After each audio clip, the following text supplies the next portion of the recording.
So over 1 million drones registered in the United States, and on any given day, approximately 8,500 drones are, in flight. And so the vast majority of these drones are going to probably be recreational or hobbyist. They're going to be commercial drones, used in things like architecture, engineering. Is it possible that some of those drones could be up to malign activity? It's entirely possible, but the vast majority, that is not, the case. And in the case of drones flying near or over U.S. military installations, that in and of itself, just given the volume of drone flights we see on a given day, is not something that's new. And that's a critical point, right? That drone sightings aren't really new for the Department of Defense. And concerns over drones also aren't new. Florida Congressman Carlos Gimenez warned about it during a hearing 2 years ago.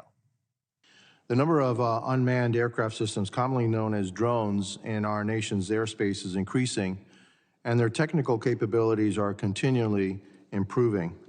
The evolving threat of drones used by unknown or malign actors present a challenge in keeping our country's transportation systems, critical infrastructure, and borders secure. That was 2 years ago.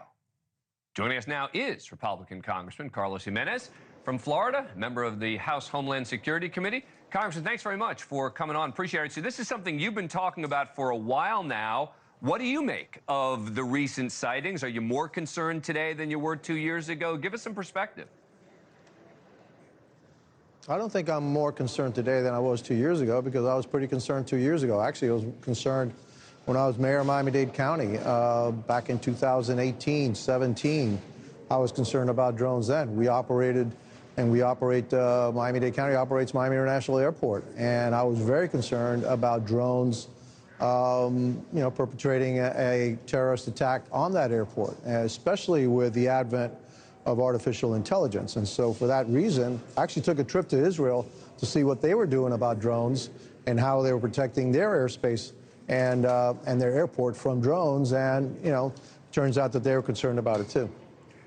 What do you make of the most recent sightings? Do you have any theories about what's going on? Look, I mean, we had a hearing about this a week ago, and here's what they told us. They didn't know who was flying them. They didn't know where they came from. They didn't know why they were up in the air, and they didn't know where they were going. Outside of that, everything's fine, okay?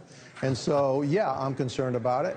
Are a lot of these drones, are they, amateurs, et cetera, just flying around? Yeah. Are now an increasing number of drones actually people say, hey, I'm going to go up in the air and, and cause a stir? Maybe. But look, drones pose a threat, and they're going to be an increasing threat. And one day they're going to do something bad, and then we're going to take this threat seriously and we're going to do something about it. Right now, my concerns me is that the federal government hasn't the faintest idea what's going on with these drones. That concerns me more than anything else, that we have absolutely no idea what's going on.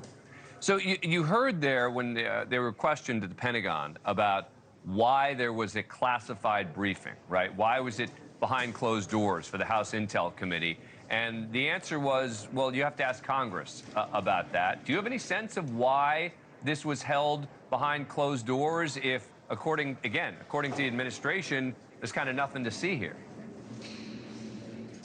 Yeah, I can tell you why. At least the reason I asked for a classified briefing is because we had a briefing that was unclassified, and they told us nothing.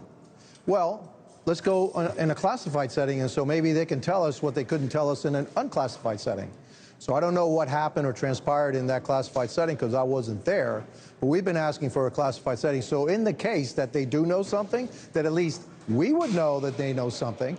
But the irony of that is that once we come out of a classified setting, I can't tell you that I know everything's okay. All right, so I don't know, okay, I can't. But at least I would feel better. But at this point, I haven't had that classified briefing. So I can't really tell you if what they're telling us in an unclassified setting is what they're going to be telling us in a classified setting. I think I understood that. Let me play. That? Okay. Let me play a piece of sound. Let me play one more piece of sound from White House National Security spokesperson John Kirby on Good Morning America this morning, number one.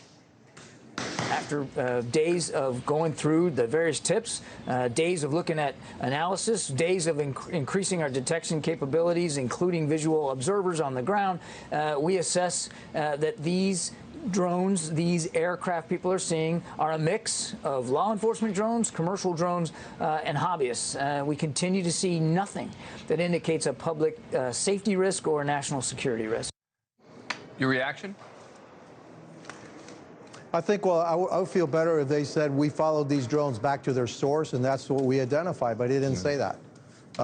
And so that's really what we want to do. Look, you've got a bunch of drones. Why don't we just follow them to where their, where their takeoff spot is or who their handler is so that we would have an idea, but they haven't done that. It seems kind of, for me, kind of logical. Okay, now we can say, yeah, most of them, all of them, et cetera, are in the hands of amateur drone flyers and all these other companies and corporations and law enforcement agencies that have drones, but they haven't said that, and so the mystery continues until we finally get to the bottom of it. Final question for you. President-elect Trump and some lawmakers actually have called on the government to shoot the drones down. What do you make of that? I don't think we're going to shoot them down unless we know that they pose a threat. All right. Now, drones do pose a threat. They do. But like the people said, there's 1 million drones in this country.